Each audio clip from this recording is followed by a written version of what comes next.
हम डंके के चोट पर कहते हैं कि आपको धर्म से कोई वास्ता नहीं है, आप अधार्मिक लोग हो, आप पापी लोग हैं, आप व्यभिचारी हैं, आप किसी की बहन बेटियों के साथ दुराचार करने वाले दुराचारी लोग हैं, और आप धार्मिकता के पाठ हमको नहीं सिखा सकते। हमारे 11 लोगों को अरेस्ट किया गया है, कोई बात नहीं, कोर्ट में साबित करें कि हाँ ये धर्म परिवर्तन कराना। ये आदिवासी का वोट गड़बड़ा जाएगा, अगर ये क्रिश्चियन धर्म को अपना लेगा, अगर ये सब मसीह को मानने वाला हो जाएगा, तब तो हमको कोई राम के नाम पर तो वोट भी नहीं देगा। जब तक जबरदस्ती सबको हिंदू नहीं बनाएंगे तो आपको भी पता है कि आप सत्ता में नहीं रह पाएंगे। राजस्थान के उदयपुर जिला के ऋषभ देव थाना के अंतर्गत कानूपाड़ा गांव में धर्मांतरण का खेल चल रहा था। लोग छत्तीसगढ़ से और झारखंड से पास्टर लोग वहां पर जा करके और धर्म परिवर्तन का खेल करवा रहे थे, और लगभग 2 दिनों से लगातार वहां धर्म सभा चल रही थी। उसके बाद 200 लोगों को ये ईसाई बनाने का पूरा खेल चल रहा था, पैसे और प्रलोभन देकर के। हमारे बीच में पास्टर चितरंजन जी हैं, जानते हैं इस मुद्दे को कैसे देखते हैं। अभी तो आप कहते हैं कि हम लोग पैसे दे करके धर्मांतरण नहीं करवाते हैं, प्रलोभन देकर के धर्मांतरण नहीं करवाते हैं, तो उदयपुर में जो घटना हुआ इसको कैसे आप देख रहे हैं? नहीं, सबसे पहले तो हम धन्यवाद आपको करेंगे कि आपने तो मेरे आंखें ही खोल दिया कि भाई हमको तो लगता था कि नहीं धर्मांतरण होता नहीं, लेकिन आपने तो एकदम हमको लगता है कि सुप्रीम कोर्ट के जज आपके सामने क्या हो सकता है, उसको तो जजमेंट करने के लिए कुछ सुनना पड़ता होगा, देखना पड़ता होगा, लेकिन आपने तो एकदम मुहर लगा दिया कि धर्मांतरण चल ही रहा था। 200 नहीं, वो 200 या 500 जो भी होगा, हमको थोड़ा सा आप बता दीजिए पत्रकार महोदय कि जो आपने कहा 200 लोगों को ईसाई बनाने का खेल चल रहा था, ईसाई बनाने के लिए क्या किया जा रहा था? उसको माइंड वॉश किया जा रहा था, माइंड वॉश में जाकर के वहां पर माइंड वॉश का मतलब क्या होता है? सिखाना। आप अपने धर्म के बारे में किसी लोगों को सिखा रहे हैं तो यह धर्म परिवर्तन है? क्या यह अधिकार नहीं है हमको कि हम कोई व्यक्ति को बोलें कि हमारा धर्म अच्छा है? क्या हम कोई व्यक्ति को बोलें कि आप नशा करते हैं? हाँ, आपको नशा छोड़ देना चाहिए। क्या यीशु का संदेश देना गुनाह है? क्या बाइबल रखना गुनाह है? क्या बाइबल रखना धर्मांतरण है? क्या यीशु का प्रार्थना करना धर्मांतरण है? क्या चर्च में प्रार्थना सभा में शामिल होना धर्मांतरण है? कोर्ट के कोई आदेश उदेश पढ़े हैं आप? पढ़े हैं? तो आदिवासी मोहल्ले में नहीं, उतना सुनिए, आदिवासी मोहल्ला में क्यों जाते हैं? टारगेट करते हैं। आदिवासी कौन है? आपका है, वो आपका है, जिसको आप भोले भाले और गरीब कह रहे हैं। जिस दिन उसकी बहन बेटियों के बलात्कार करते थे तो ये जो गुंडे और लफंगे हैं, ये कहाँ गया था? आज वो भोले भाले तुम्हारा हो गया है? जिस दिन उन भोले भालों के चेहरे पर, उसके चेहरा पर, मुंह पर पेशाब करता है, उस दिन तुम्हारा नहीं है, वो तुम्हारा बाप दादा नहीं है, तुम्हारा बहनोई नहीं है, अब आज वो तुम्हारा हो गया। धर्म परिवर्तन करा रहा तो तुम्हारा हो गया। ये बोलने वाले दोगले लोग जो है ना, इनको चुल्लू भर पानी में डूब करके मर जाना चाहिए। हमारा है, आई भोले भाले हैं, ये भोले भाले मेरे लोग हैं, मेरे लोग हैं ये भोले भाले, और उनको बचाना ये मेरा काम है।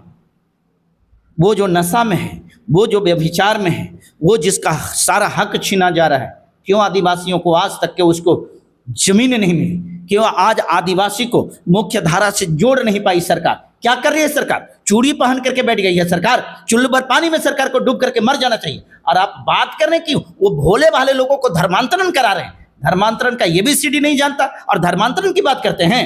क्या धर्मांतरण होता है? क्या परिभाषा धर्मांतरण का है? सरकार के पास में औकात तो बताए। धर्मांतरण करा रहे हैं, गुंडागर्दी आप कर रहे हैं। आपकी गुंडागर्दी नहीं चलेगी, समझ गए? आकर के हमारे लोगों के बीच में चर्च में आप घुस जाते। कौन आदेश दिया है आपको? हम इस चंगाई सभा चलाते हैं और चंगाई सभा को आप कहते हैं कि धर्मांतरण है। हम अपने लोगों को, आपके जो बाबा करता है वो क्या करता है? वो जो कहता है पर्ची निकालता है, वो जो ढोंग ढकोसला करता है। आपकी माँ ने अगर असली माँ ने अगर असली बाप ने पैदा किया है तो जाकर के पहले वहां करो। RSS सब बजरंग दल के गुंडों की आप बात करते हैं? कभी सुना है कि शिक्षा पर आवाज उठाया है? कभी सुना है कि इन गरीबों को अधिकार दिलाने के लिए आवाज उठाया है? कभी सुना है आपने कि कोई आदिवासी की बेटा की हत्या हो गया उस पर न्याय दिलाने के लिए आवाज उठाया है? ये क्या बात करेगा? ये लोग बात करने की इसकी हैसियत और औकात है कि ये बात करेगा? ये सिर्फ और सिर्फ राजनीति है। ये लोगों को परेशान करना है और कोई धर्मांतरण नहीं होता है। एक बात बताते हैं, कोई धर्मांतरण नहीं होता है। गरीब आदमी के पास में जब पैसा नहीं होता है इलाज के लिए ना, तो व्यक्ति कोई ओझा को खोजता है, कोई भगत को के पास जाता है, कोई तांत्रिक के पास जाता है। आज आपकी व्यवस्था में ओझा भगत तांत्रिक के पास आपके भी पास में चला आता तो आप सुनिए। बोलते कि हिंदू धर्म को छोड़ दीजिए और यहाँ पर ईसाई धर्म को कबूल कर लीजिए, आपका जो है बीमारी दूर हो जाए। मेरे कह देने से कोई व्यक्ति हिंदू धर्म को क्यों छोड़ देगा, आप हमको ये बताइए। इसलिए कि जो है ना बीमारी दूर हो के नाम पर तो आप लोग जब इसका मतलब होता है, इसका मतलब आप इस बात को स्वीकार करते हैं कि आपके धर्म से हमारा धर्म मजबूत है, एक मतलब आप मानते हैं कि हमारे धर्म में चंगाई है, इसका मतलब आप भी इस बात को कबूल करते हैं कि आपके पास जो आता है वो चंगा हो जाता है। तो आप कह रहे हैं कि आप उसको कहते हैं ठीक हो जाता है तो हिंदू धर्म को छोड़ देता है। आप चोर बनना चाहते हैं, आप डकैत हम बनना चाहते हैं, कहाँ बनेंगे हम? आप गुंडा और बदमाश बनना चाहते हैं, आप शराबी बनना चाहते हैं, कौन चाहता है? कोई नहीं चाहता है। हमारे पास में लोगों को यही शिक्षा मिलता है। लगाइए ना उनको गले, जो उनको आपने हमेशा नफरत के नजरिया से देखा था। धर्म यही सिखाता है, मजहब नहीं सिखाता आपस में बैर रखना। हिंदी है हम वतन है, हिंदोशिता हमारा। जिस दिन गले लगाना था उस दिन इनके गले में आपने मटकी टांगा, कमर में झाड़ू बांधा। जिस दिन गले लगाना था उस दिन इनके बहन बेटियों को साथ में बलात्कार किया। जिस दिन गले लगाना था स्तन टैक्स आपने लगाना। जिस दिन गले लगाना था, जिस दिन प्रेम करना था उस दिन प्रेम नहीं किया। अब आज देश में वोट की बात, जब बाबा साहब ने वोट का अधिकार दे दिया तो आपको समझ में आ रहा कि हाँ, आज ये आदिवासी का वोट गड़बड़ा जाएगा। अगर ये क्रिश्चियन धर्म को अपना लेगा, अगर ये सब मसीह को मानने वाला हो जाएगा, तब तो हमको कोई राम के मंदिर पर वोट, राम के नाम पर तो वोट भी नहीं देगा। आपके पास में वोट मांगने के लिए क्या है? विकास का क्या एजेंडा है? सिर्फ भगवान, सिर्फ धर्म। और कुछ है मुद्दा? और कुछ मुद्दा है? तो जब तक आप राम के नाम पर लोगों को नहीं जोड़ेंगे, जब तक जबरदस्ती सबको हिंदू नहीं बनाएंगे, तो आपको भी पता है कि आप सत्ता में नहीं रह पाएंगे। ठीक है, तो ये जबरदस्ती आप हिंदू बनाने चले हैं। यहाँ कोई हिंदू नहीं है। हिंदू यहाँ सिर्फ तीन ही जाति है, ब्राह्मण है, बाभन, राजपूत है, प्रकाष्ट है, सिर्फ वही हिंदू है। बाकी यहाँ कोई हिंदू नहीं है। फिर आप जात में बांट दिए। हम कहला जात में बांटेंगे? जात में तो आप बांट दिए कि उपाध्याय, मिश्रा, शुक्ला लेकर के आप चलते हैं। हम लोग तो शर्म से, हमको तो इतना नीच बना दिया कि शर्म से हम तो अपने टाइटल को भी छुपाते हैं, और आप हमको करके जाति में हम बांट दिए हैं। भूल गए मनुस्मृति को? कौन लिखा है मनुस्मृति? हम लिखे हैं मनुस्मृति। वर्ण व्यवस्था कौन बनाया था? जाति व्यवस्था तुलसीदास की रचना है, आपको मालूम है? जात को कौन बनाया था? पढ़ लिख करके सवाल किया कीजिएगा। पत्रकारिता का मतलब यह है कि खाली माइक लेकर के कुछ भी। अरे जाति व्यवस्था कौन बनाया था? हमने बनाया है। आपने कह दिया कि फिर जात में बांट दिए। ब्राह्मण नहीं है, शुक्ला नहीं है, ब्राह्मण नहीं है, राजपूत नहीं है, क्षत्रिय नहीं है, बावन नहीं है, कौन नहीं है? क्या ये मैंने जाति बनाया? हमने उसको बांट दिया। अगर आप कहते हैं कि हिंदू धर्म को जाति में बांट दिए, तो हिंदू धर्म की ही ना जाति है। हिंदू धर्म के जो ठेकेदार है उसको कहिए कि सबको जाति को कह दे कि किसी का कोई जाति नहीं रहेगा, सब एक जाति होगा। जाति नहीं होगा, सब कोई एक होगा, वो सब खाली हिंदू होगा। कह दीजिए कि अब यहाँ खाली हिंदू होगा। आप क्या हैं? तो हिंदू। आप क्या हैं? तो हिंदू। ये ना कोई कहे कि हाँ हम ब्राह्मण हैं, बाबा जी। ये कोई ना कहे कि हम चमार हैं, ये कोई ना कहे कि हम पासवान हैं, ये कोई ना कहे कि हम लाला जी हैं। सब कोई खाली यही कहे कि हम हिंदू। करवा दीजिए, हम हिंदू बनने के लिए तैयार हैं। करवाइएगा? अब हिंदू बन जाइएगा? हाँ, बनिए देंगे। पूरे ईसाई कम्युनिटी के सब हिंदू? हम सबको कहा लेकिन जिम्मा लेंगे, हम अपनी बात करेंगे ना। हम सबका मालिक हैं। आप मालिक हो सकते हैं धर्म, आप मालिक हो सकते हैं, आप धर्म के ठेकेदार हो सकते हैं। हम अपन ठेकेदार, हम अपने जीवन का मालिक हम खुद हैं ना। हैं? इस लोकतंत्र में प्रत्येक व्यक्ति का अपना अधिकार सुरक्षित है ना। हम सबकी बात कैसे कर सकते हैं? सब हमारे अंडर में है क्या? सब हमारी गुलामी में है क्या? हैं? हम अपनी बात करके आप कहते हैं ना, तो हम छोड़िए ना। खाली इसे यहाँ कुछ नहीं, एक ही व्यवस्था के लिए आप करवा दीजिए। कहिए उन ठेकेदारों से कि वो जाति को समाप्त कर दे, कह दे कि अब यहाँ कोई जाति नहीं रहेगा, खाली एक ही को नाम पड़ेगा। ये जितना भी भारत में आदमी है वो सब खाली हिंदू है, बाकी कुछ नहीं। करवा दीजिए, लेकिन ध्यान रहे उसके बाद से कोई ऊंच नीच का भेदभाव नहीं होना चाहिए। करवा सकते हैं तो करवा दीजिए, हम हिंदू बनने के लिए तैयार हैं। तो इसके हाल में जो है खेल चलता रहेगा। आप लोग क्या खेल चलता रहेगा? धर्म परिवर्तन करवाने का। ये धर्म परिवर्तन तो सबसे पहले एक बात बताते हैं कि धर्म परिवर्तन अगर कोई करा भी रहा है तो ये कानूनन जुर्म नहीं है। धर्म परिवर्तन करना और ये दोनों हमारा संवैधानिक अधिकार है। संविधान ने भी अधिकार दिया है। अगर हम धर्म परिवर्तन करते हैं तो इसमें आपकी नानी क्यों मरती है? हमको ये धर्म अच्छा नहीं लग रहा है, हमको जो धर्म अच्छा लगेगा वो हम कर सकते हैं ना। तो हिंदू को तोड़ देना है आपको, जितना मतलब टुकड़ा हम क्या लगे तोड़ेंगे? आपका हिंदू इतना कमजोर क्यों है? आपका हिंदू धर्म इतना कमजोर क्यों है कि वो टुकड़ा में हो जाता है? आपके धर्म में कोई बट करके कोई शिव गुरु बन जाता है, कोई कबीरपंथी बन जाता है, कोई फलना बन जाता है, कोई ढिमका बन जाता है। तो क्यों है आपका हिंदू धर्म इतना कमजोर क्यों है? आपने खुद ही कमजोर किया है ना। हमने कमजोर किया है? आप ही अपने हिंदू धर्म के लोगों को न बांटा है ना। फायदा ले रहे हैं। नहीं नहीं नहीं, सुनिए ना, हम काहला फायदा ले रहे हैं? आप खिलावे करिएगा तो खाएंगे नहीं? कौन फायदा नहीं लेता है? आपको यहाँ पर रुपया को ला करके फेंक देगा, आप नहीं लीजिएगा? ये क्या बात आप करते हैं महाराज?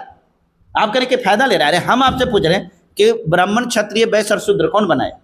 आप ही ने बनाए हैं। तो इसको कमजोर कौन किया? आप ही ने किए। काहे ना कहते कि सब हिंदुए रहेगा, यहाँ कोई शूद्र नहीं है? शूद्र में भी काहे बनाए? कोई शूद्र में भी काहे बनाए? कोई कुर्मी, अहिर, यादव, कुमार, चमार, धूम, ढूंढिया, ये सब क्यों बनाए? तो ये आपने ये रचना क्यों किया था, ये हमको बताइए ना भाई। आप दूसरा को मत कहिए, आपने अपने धर्म को कमजोर खुद किया है। हमने पहले ही बताया ना। आज धर्म में, हिंदू धर्म में आप अगर हमें गले लगाया होता तो फिर कोई दिक्कत नहीं होती। हमें गले आपने नहीं लगाया, हमको आपने प्रेम नहीं दिया, हमसे नफरत किया, हमें जानवर से भी बदतर जीवन जीने के लिए आपने विवश किया।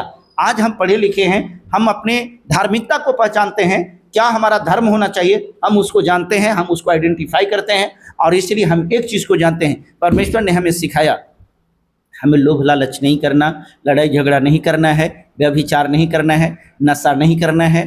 कोई भी गलत चीज़ अगर जीवन में है तो उसको त्याग करके हमें एक बेहतर इंसान बनना है। इसलिए हम आपको एक बात स्पष्ट बताते हैं, ना हम हिंदू हैं ना मुसलमान हैं, हम सिर्फ एक इंसान हैं। तो हथकड़ी कैसे लग के गया उस पादरी लोग? हाँ, आज कहते हैं ना कि सत्ता आज आपके हाथ में है, पावर आपके हाथ में है, पुलिस प्रशासन सब आपके पास में है। आपके पास में है तो आप कुछ भी कर सकते हैं। सैया भाई कोतवाल तो डर किस बात की है? तो भाई जेकर पक्ष में सरकार है, जिसकी सरकार है तो प्रशासन उसी की सुनती है। प्रशासन का अगर सरकार के आदेश आएगा, मुख्यमंत्री का निर्देश होगा, गृह मंत्री का निर्देश होगा कि ये कुछ भी करे, इसको पकड़ करके जेल में बंद कर दो, तो कर दीजिएगा। तो वही चीज कर रहे हैं। लेकिन याद रखिएगा, सौभाग्य न सब दिन सोता है, देखो आगे क्या होता है। सौभाग्य हमेशा सोता नहीं है, एक न एक दिन परिवर्तन होगा मेरे भाई। और हम हर किसी को यही कहते हैं, छोड़िए नफरत की बातें, लगाइए हर किसी को गले जिस प्रकार से मसीही लगाता है। आपके नफरत से कुछ बिगड़ने वाला नहीं है। आप जितना विरोध करिएगा, हम डंके के चोट पर कहते हैं कि आप जितना मसीहियों को सताइएगा, जितना जोर से सताइएगा, उतना जोर से क्या करेगा? पुशअप करेगा। ये स्प्रिंग है, जितने जोर से इस पर मारिएगा उतना ज्यादा पुशअप होगा। इसलिए इसको मारने वाले थे ना, 12 को यीशु मसीह के चले थे, उनको मारा, मारने के बाद आज 400 करोड़ हो गए। ठीक है, और 400 करोड़ है। बाहर विदेश अति पूरी दुनिया में सबसे ज्यादा आबादी किसका है? वो हमारा है, हमारा है। आपकी आबादी मुट्ठी भर। कहाँ हैं आप? कहाँ हैं आप? इसलिए हम सिर्फ एक बात कहते हैं, प्रेम की बात करने वाले हैं। हम सिर्फ प्रेम की नसीहत देते हैं। प्रेम, आपसी भाईचारा को बनाइए, लोगों के साथ मार पीट सताव ये सब मत करिए। प्रशासन के लोगों को भी यही कहना है। जहाँ तक आपने अलवर की ये बात किया है कि यहाँ पर चंगाई सभा चल रही थी, चंगाई सभा में लोगों को परमेश्वर की शक्ति के द्वारा, प्रार्थना के द्वारा उसको चंगाई मिलती है। ठीक है, और मैं तो डंके के चोट पर कहता कि अगर परमेश्वर की शक्ति पर किसी को शक है तो मेरे पास, मैं स्पष्ट कहता हूँ कि कोई मेरे पास में सिर्फ 10 को बीमारी लेकर के आए और वो बीमारी को लेकर के आना, उस बीमार व्यक्ति को लेकर के आना है जो व्यक्ति को डॉक्टर डिक्लेयर कर दिया है कि अब ये नहीं बचेगा, अब मेरे पास में 3 महीना टाइम दे, हम 3 महीने के अंदर में उसको जिंदगी में वापस लौटा करके दिखा दें। तो डॉक्टर आप हो गए? हम डॉक्टर नहीं हैं, मेरा परमेश्वर डॉक्टरों का डॉक्टर है।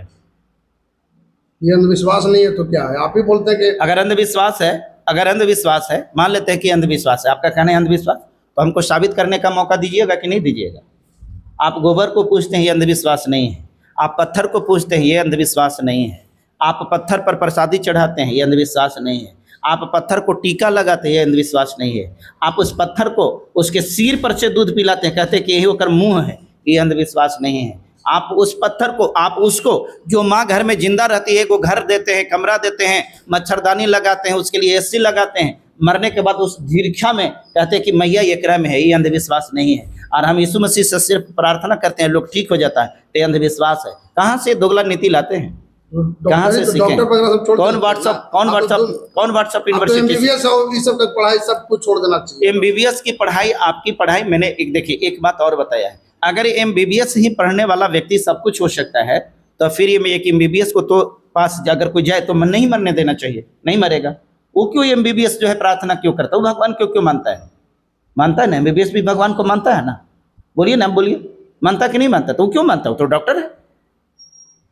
डॉक्टर क्यों आता है? डॉक्टर क्यों भगवान के शरण में जाता है? वो तो डॉक्टर है, क्यों जाता है? उसको तो नहीं जाना चाहिए। मैंने डॉक्टर को भी देखा है, ये किए हुए फलना ढिमका, बहुत सारे लोगों को देखा, बहुत सारे जज की मैं देखा हूँ कि वो जज जो है वो भी जाकर के मंदिर में माथा टेक रहा है, तो जज है, ये तो डॉक्टर है, डॉक्टरों का डॉक्टर, एक से एक डॉक्टर, वो क्या लगे जाता है। देखिए, दिमाग से सब चीज़ को सोचिए, यहाँ धर्मांतरण कुछ नहीं है। और वायदे में अगर कोई धर्मांतरण करना चाहता है, हम अगर धर्म अपना बदलना चाहते हैं, ये मेरा स्वैच्छिक अधिकार है। आप हमको रोकने का प्रयास कर रहे हैं, इसलिए कर रहे हैं कि आपको हिंदू बना करके जबरदस्ती मेरा वोट चाहिए, ठीक है। ये सिर्फ आपकी एक ही मंशा है। हमको मालूम है कि आपको हिंदुत्व से कोई लेना देना नहीं, आपको धर्म का एबीसीडी नहीं आता है, और धर्म से आपको कोई वास्ता नहीं है। हम डंके के चोट पर कहते हैं कि आपको धर्म से कोई वास्ता नहीं है। आप अधार्मिक लोग हो, आप पापी लोग हैं, आप व्यभिचारी हैं, आप किसी की बहन बेटियों के साथ दुराचार करने वाले दुराचारी लोग हैं, और आप धार्मिकता के पाठ हमको नहीं सिखा सकते। इसलिए आप रहने दीजिए, ठीक है, आप रहने दीजिए, और इस बात के लिए चिंता मत कीजिए। हमारे 11 लोगों को अरेस्ट किया गया है, कोई बात नहीं, कोर्ट में साबित करें कि हाँ यह धर्म परिवर्तन करा रहा था। बहुत सारे लोगों को ले गया पकड़ कर, आपने सुना होगा, बहुत सारे लोगों को पर केस हुआ है। करिए ना, आपके थाने हैं, आपके पुलिस है, आपका सब कुछ है, कर लीजिए, लेकिन कोर्ट में साबित कीजिए। अगर ईमानदार जज होगा ना तो आपको पानी पिला देगा, और आपको देना पड़ेगा प्रूफ कैसे धर्मांतरण। तो प्रतिक्रिया कमेंट बॉक्स में जरूर दीजिएगा। फेसबुक पर देख रहे हैं लाइक कीजिए, कमेंट कीजिए, शेयर कीजिए, यूट्यूब पर देख रहे हैं सब्सक्राइब कीजिए।